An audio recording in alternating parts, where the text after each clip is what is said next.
po, lumabas po yung dalawang pulis at hinabol po yung naka-motorbike. Tapos yung dalawang police officer bumaba sa police car.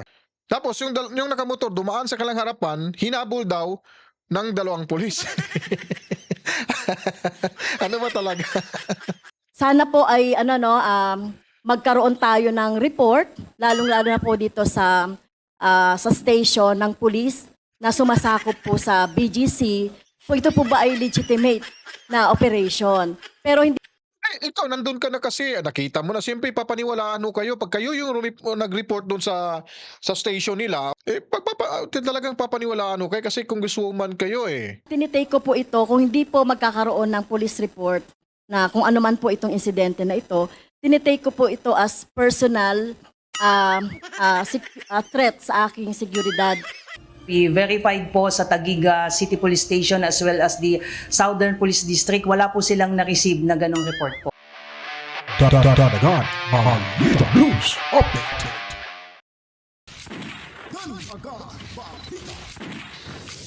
At sa amin, nakapag-harvest na kami, kakatanim lang eh. So, hindi, buti na lang yung timing, hindi yung bago aanin, nakapag-anin na tayo.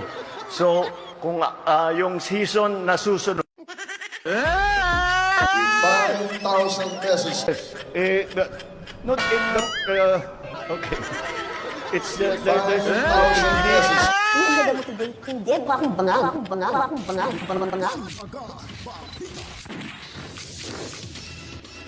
Well, welcome back mga kabalitaan. Nagbabalik na naman ho tayo. Kamusta? Medyo ilang oras tayong nawala ho sa ere. Nagpapahinga lang ho tayo kasi yung boses natin medyo medyo laghaw na ngayon mga kabalitaan. Anyway, kung bago pa lang ho kayo sa ating official YouTube channel, huwag kalimutan ho mag-subscribe at pindutin na rin ang ating notification bell niya makikita sa taas. At share niyo po, like at mag-comment kung nagustuhan niyo po itong ating video presentation, reaction video dito sa Danagan Balita News Update. At of course, hinihiling natin sa ating mga kababayan, na ating mga subscribers, please help me reach 100,000 subscribers. Para mas makakalipad pa tayo ng husto sa ating gagawin ho na mga reaction video, mga kabalitaan.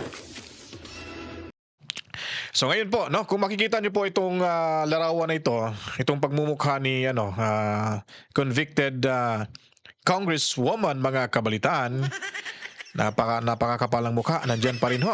Pero parang, tagilid na ho ito mga kabalitaan. Tagilid na ho ito. Malapit na ho itong mawala ho dyan, mabura dyan sa Kongreso, mga kabalitaan. At mantakin nyo po, talagang nilaglag ho or dininay ho ito ng Philippine National Police yung kanyang reklamo. Ano kaya ito?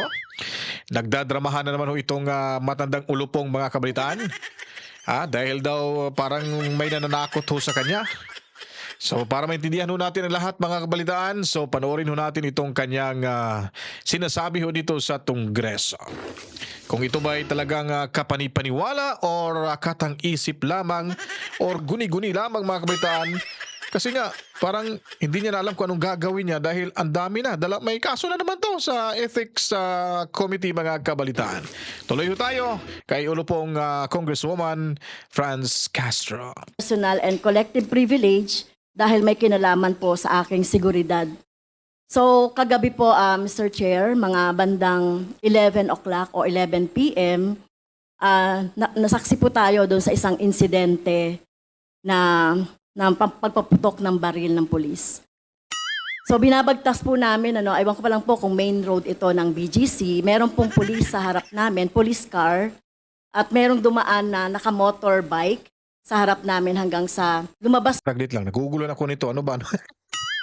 May may pulis sa harapan nila, tapos may nakamotor din daw dumaan sa kanilang harapan.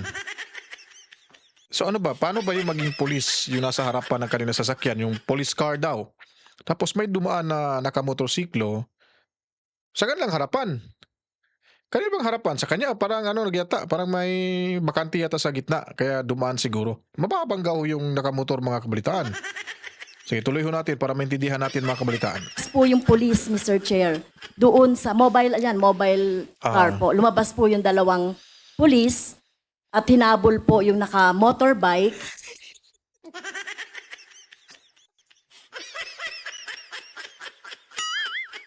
Parang katunog ng ganito eh. At sa amin, nakapag-harvest na kami. Kakatanim lang eh. Oh, di ba? Kaka-harvest tapos kakatanim lang. So ito naman sa kanya, ito kasi kopyang-kopya kasi yung script eh. Kinokopya lang talaga ni Ulupong. Sabi niya, lilinawin ho natin mga kabalitaan kasi naguguluhan talaga ako. Doon daw sa may bandang ano ba yun? BGC o BJC? BGC yata yung sinabi niya eh. So, sa harapan nila may pulis. Ngayon, may dumaan daw na nakamotor. Baka riding in tandem yata yung sinasabi nito, nakamotor. Dumaan sa kanilang harapan. Saan ba? Dumaan or ano ba? Sa harapan nila? Nauna kasi yung pulis o baka may bakante. Sabi ko kanina baka may bakante. Anyway. Tapos may pulis daw, may police car. Tapos yung dalawang police officer bumaba sa police car. So sa patrol car ibig sabihin nun. Tapos yung nakamotor dumaan sa kanilang harapan, hinabol daw ng dalawang pulis. Ano ba talaga? lasing yata to si nanay eh. Ha? Ya, lasing ka ba ya? Ang gulo talaga. Kahit inulit-ulit ko yun, isip-isip ko ngayon, paano ba mahahabol ng pulis yung bumabaho sa nakapatrol, sumakay mula sa patrol car, nakasakay sa kanilang harapan, tapos bumaba, na may napadaan daw yung motor, or riding in tandem siguro yun, hindi ko alam dumaan sa kanilang harapan. So paano makadaan sa kanilang harapan na may pulis naman yung nasa unahan nila? Tapos bumaba yung dalawang pulis, hinabol nila yung nakamotorsiklo. Baka dalawa yung sakay. Riding in tandem yun. Hinabol. Paano mahahabol ng pulis yun? Kung ang lakas ng takbo ng motorsiklo, mahahabol pa ba kaya nila yun? Ayusin mo kasi yung script mo. Ha? Ayusin mo, basahin mo kasi. Ikaw, inano mo lang eh. Minimemorize mo lang yan eh. Huwag mo i-memorize yan kasi mabahabang kwentuhan ho yan. Baka magiging kwentong barber lang ho yan mga kabalitaan. Ha? Sige, tuloy ho natin to kasi ang gulong kausap nito ni Tia eh. At yung pong naka-motorbike ay dumaan sa harap namin hanggang doon pumunta sa likod. At nagulat po ako, Mr. Chair, pinaputukan ng isang pulis, yung naka-motorbike. So Dumaan daw sa kanilang harapan tapos napadaan sa likuran. Nagulat daw siya, binaril daw ng pulis yung nakamotorsiklo. Ano bang problema doon kung binaril? Baka target ho nila yun na naspatan ho nila. Tapos, hold upper, hindi natin alam kung ano bang concern ho nito. Sige, tuloy ho natin. Hindi namin alam kung anong insidente ito, ano ba itong mga naka-motorbike na ito. Talagang natakot po ako, Mr. Chair, at kinihila na lang po ako ng aking mga kasamahan at pinadapa, at pinayuko, pinadapa. Natakot po ako, Mr. Chair, dahil bakit po nagkakaroon ng ganitong insidente na sa gitna ng traffic, po ng traffic, Mr. Chair, ay nagpapaputok ang pulis. So tingin ko po ay hindi tama ito. Saglit lang. Nasa gitna ng kalsada, nagpapaputok. Ikaw pala nakakita eh. Ba't? Inireport mo ba sa police station? Diyan sa Taguig? O kahit saang lugar yun, yung parte ng, basta anong lugar yun, nasasakupan yung sinasabi mo. Anong barangay. Tingnan natin kung may report ba to. Kaya kung may incidenting gano'n siya, congresswoman, talagang, mapapansin ho ito ng mga tao at ng pulis. At dapat nagbigay ho siya ng report doon sa kapulisan, nagsumbong ho siya na may ganitong insidente. O baka nagsumbong to, sige tignan ho natin kung anong karagdagang information dito. Dahil sa gitna po ito ng mga civilian at traffic po ito at marami pong sasakyan. So naalala ko po, Mr. Chair, yung insidente na naganap noong 6 years ago sa Talaingod, na kung saan nandun po kami sa isang lugar sa Talaingod ay pinaputukan din ang sasakyan ko. Pinapuputokan daw yung sasakyan niya, ba't buhay ka pa? Hindi kasi kinukunik niya, ano kasi to parang depensa niya lang to mga kabalitaan dahil nga kinasuhan na siya ng Ethics Committee. Baka siguro may gustong hilingin ito, kaya parang dinadaan niya na lang ng ganong sumbong na baka kumbaga pagtatangkaan yung buhay niya, kung maniwala naman ho yung kanilang chairman diyan, malamang maibibigay hong suporta. So ibig sabihin nun, nanghihingi na to ng suporta sa kanilang kasamaang tongresista mga kabalitaan. So hindi ko alam kung anong ibig sabihin niya, ba't kinonekta niya yung dati doon sa Taliungo ba yun? Basta yung doon siya na guilty sa kasong child abuse or human rights violation. So, kinokonek niya doon, malamang may gusto tong hingin sa chairman nila diyan sa ano bang committee na yan. Sige, tuloy tayo. Ng dalawang riding in tandem. Kaya Okay. po sana po ay magkaroon tayo ng report, lalong-lalo na po dito sa station ng police na sumasakop po sa BGC.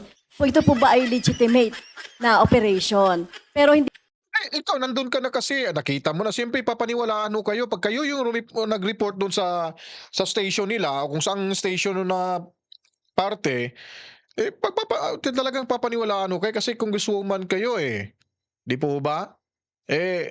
Ba't ayaw, hindi niya, kung ibig sabihin, hindi pala siya nag-report. Dapat pumunta na siya sa police station, iba'y sasakyan pala siya. At nagsumbong.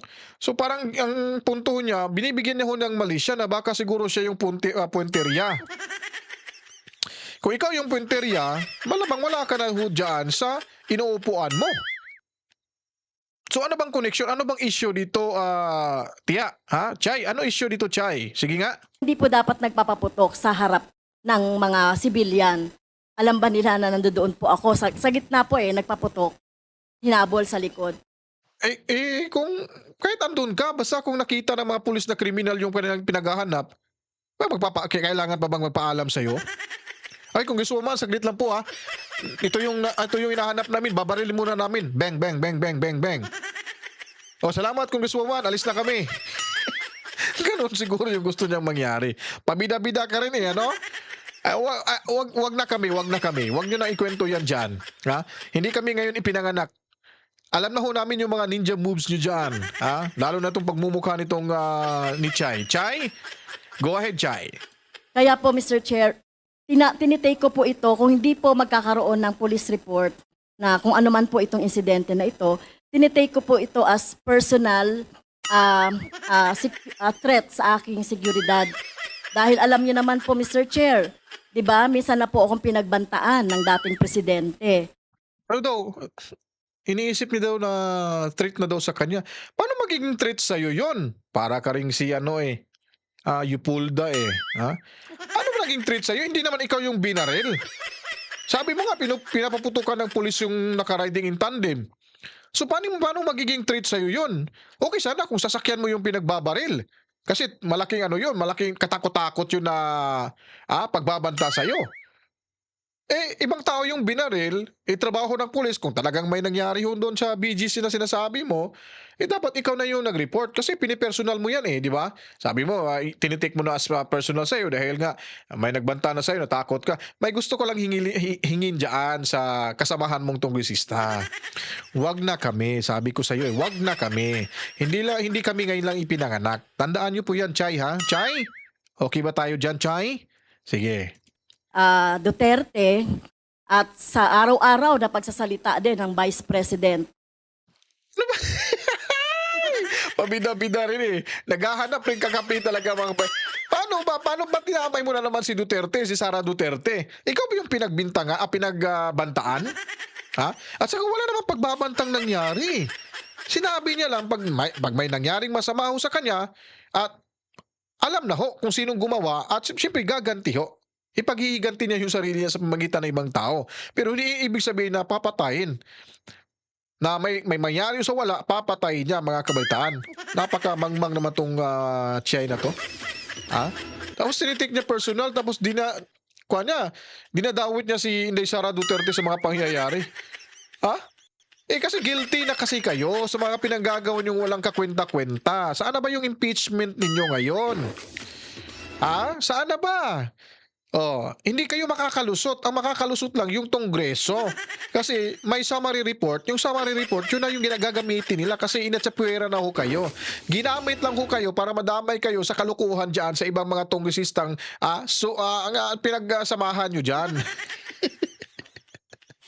Tandaan mo, napakakitid naman ito. Sara Duterte ay sinisingle out. Kaya po Mr. Chair, gusto ko po sana na Sige nga, pakita mo nga yung ebidensya kung sinisingle out ho kayo. Oh, kasi ang problema kasi sa iyo, sa kasamahan mo diyan, pumapasok kayo sa ganyang mga bagay, naghahanap kayo ng problema sa sarili nyo. Tapos pag may taong gustong gagawa ng masama sa inyo, ipapahid nyo na, ipapasa nyo na sa ating Vice Presidente. Wala, lumang tugtugin na ho yan, Chay. Lumang tugtugin na. Napakarami. Tandaan nyo po, 98% yung mga Pilipino ay may mga social media accounts na po. Humahawak na ng mga cellphone, may mga accounts na ho yan sila. Pero hindi lahat. Sa amin yata siguro 70% DDSO yung karamihan. Sa inyo na matitira ilan lang ho yan. Kaya wag kami. Hindi lang kami ngayon ipinanganak, Chay. Tandaan nyo yan, Chay, ha? Sige. karoon na ng full incident report or police report sa nangyari kahapon doon sa BGC. At Saglit lang. Parang dinidiktahan niya yung... Sino bang dinidiktahan niya na magbibigay ng police report? Pinipersonal mo na nga yung insidente kung meron man. Sabi mo, di ba? Parang pagtangka na yan sa buhay mo. Dapat ikaw yung nag-report doon, nagsumbong para maimbestigahan ng pulis. Oh, hindi ka pala nagsumbong. Sabi mo, dapat may police report. So, mean to say, walang police report. So gagawa ka na naman ng eksena na hindi ka panipaniwala. Katawa-tawa lang mo yung gagawa nyo ho dyan. Talagang yung discarding yung mga ganyan, no? Talagang isa lang talaga yung script na sinusulat nyo ho dyan. Kayong dyan sa Makabayan Block. No? At saka, sino bang taong maniniwala sa inyo? Ikaw na lang pagtatangkaan? Ikaw na lang yung... Nako, ano bang mapapala sa taong papatay sa iyo, taong? Wala namang mapapala. Sino ka ba? Ganon ka na ba talaga ka-VIP dyan sa government? Bilang oposisyon? report or police report sa nangyari kahapon doon sa BGC. At maituring po ito na makonsider itong serious. Ngayon, napakatanga talaga itong matandang ito. No? Maituturing daw serious. Serious yun sa mga taong involved sa mga kalukuhan.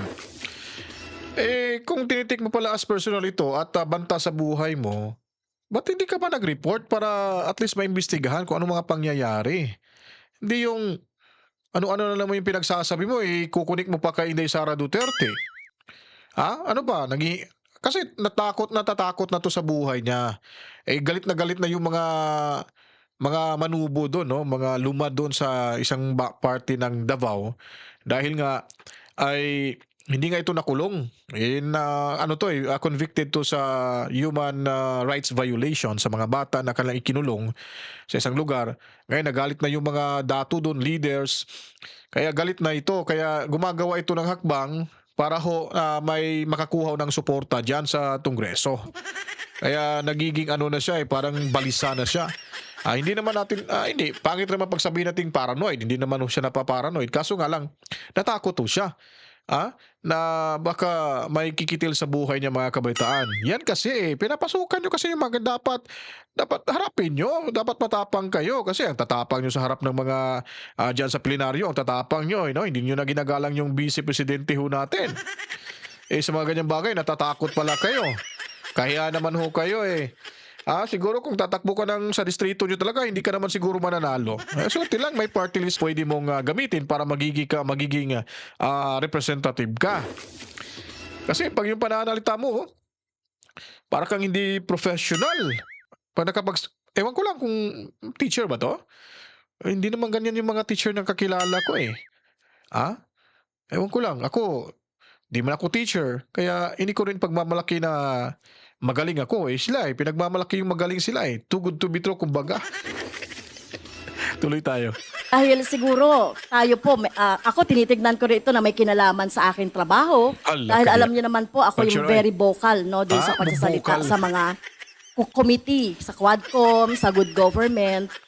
Kaya po sana po ay mapatawag natin ang station commander, i-report itong insidente na ito, at yung 2 pulis, yung isa doon ay nagpaputok. So hindi dapat na Paano malalaman? Para ka rin tangang-tanga talaga to eh. Paano mo malalaman nga na may pulis doon, 2 nagpapaputok, yung isa sabi mo, hindi ka naman nagbigay ng report. On the spot, dapat nag-report ka para agad-agad ma-follow up ng PNP. Ngayon mo lang sasabihin dyan.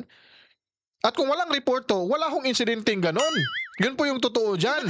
Huwag nyo lang gamitin yung pagiging, napakano nyo naman sa kapangyarihan nyo at abusado na kayo. Tapos didiin nyo pa yung ibang tao na kung may problema kayo sa iba, huwag nyo idiin yung inaaway nyo kasi hindi naman yan mangingialam sa'yo. Sino ka ba talaga para galawin ho nila? May mapapala ho ba sila na kung papatayin ka nila? Hindi naman wala naman siguro. Matanda ka na, malapit ka na. Ilang taon ka na ba? 60 na? Oh.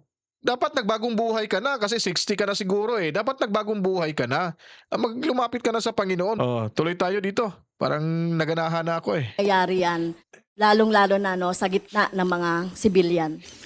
Yung matandang ulupong gumagawa na naman ho ng eksena, tapos bandang huli, ikinonekta niya kay Inday Sara Duterte. Kung may problema ka sa Manobo, kung yung sila yung may planong gagalaw sa'yo, huwag mong ipahid sa ibang tao. Guilty ka na eh. Pinapasukan mo yung ganyang bagay, hindi ka pala marunong umarap kung ano yung realidad. Wag mong damayin yung tao na nanahimik yan. Kala mo kung sino ka talagang gagalawin ho nila. Hindi ka naman, tapos sabihin mo, vocal di umano. Anong vocal? Vocal daw siya. Napakalaki ng B. B, parang B, ob. Vocal ka nga eh. Sa pagiging vocal mo, wala namang napala yung mga tao sa'yo. Ha? Pinapahiya nyo lang yung sarili. Hindi nga kayo nakapalag kay Tatay Digong Duterte, kay Inday Sara, hindi nga kayo nakapalag eh. Magaling lang kayo doon sa mga taong medyo hindi masyadong medyo mababa lang yung tingin nyo sa kanila. Pero ang time ni Duterte, anong ginawa mo? Nagbabasa ka ng script. Wala ka namang, hindi mo ginamit yung kukuti mo. Kahit mali-mali na yung mga tanong na sinulat na binabasa mo, pinagpatuloy mo pa rin. Nako sa'yo. Kaya, anyway, malapit ka naman eh. Matanda ka na, ilang taon, 60 ka na. Babalik ka rin titira ka rin sa isang bahay na puro semento. Siyempre, lahat ng mga tao ay, di ba? Mamamatay naman pagdating ng panahon. Siyempre, ganun talaga yan. Kung mauna ka, congratulations. Makapagpahinga ka na. Kung totoong may dadali sa'yo, wow. Ay, pero dito tayo may portion to dito na parang yata itinanggi yata ng PNP na walang insidenteng ganon kasi walang report. Walang natatanggap na ulat ang Philippine National Police kaugnay sa umano'y pagpapaputok ng baril ng isang pulis sa harap ng sasakyan ni Representative Franz Castro sa Taguig. Ayon kay PNP Public Information Office Chief Police Brigadier General Jean Fajardo, dapat anya ay inireport ito ng mambabata sa PNP upang agad na naaksyonan. Kinondena ni Acting Chair's President Antonio Tino ang umano'y pagpapaputok ng baril ng isang pulis sa harap ng sasakyan ni Castro. Wag niyo na kaming lukuhin siyempre. Ilang beses kaya yung rehearsal na ginagawa niyo niyan. Siyempre may rehearsal yan para yung kwento, yung mga sinasabi ay katugma, medyo malapit, no? Hindi hiwa-hiwalay. Hindi magkasalungat. Siyempre, naka-rehearse na yan eh. Ilang rehearsal ba yan? 3, 4, 5? Parang hindi. Parang 2 lang yata to kasi utal-utal magsalita si biruin mo nga naman, may pulis sa harapan nila. Tapos may dumaan daw sa harapan pa rin nila na isa nakamotor di umano. Tapos bumaba yung 2 pulis, hinabol yung nakamotor. Sige na nga, tuloy na nga tayo dito. Habang papauwi mula sa isang event sa Taguig noong Miyerkules. We verified po sa Taguig City Police Station as well as the Southern Police District. Wala po silang na-receive na ganong report po. But if in case it is true, we encourage Representative Franz Castro to at least make an official report po sa nearest police station para we could take action on that po. Di ba? Talagang lang kwentong barber lang yan mga kabalitaan itong ginagawang pagsusumbong ho ni Castro. Tingnan mo ngayon pagmumukha nito, di ba? ubod ng kasinungalingan talaga to siya. O kahit ano na ng mga pinapahid, tingnan mo, nagpa-file ng complaint, tapos mali-mali yung articles of complaint nila. Saan kaya, ano ba, yung kaluluwa nito, ano? Siguro, kung mawala na to, mabura to sa mundong ibabaw, kaluluwa nito, magkakasama silang Tatay Digong. Magkita-kita sila doon, matay, mag-aaway na yan.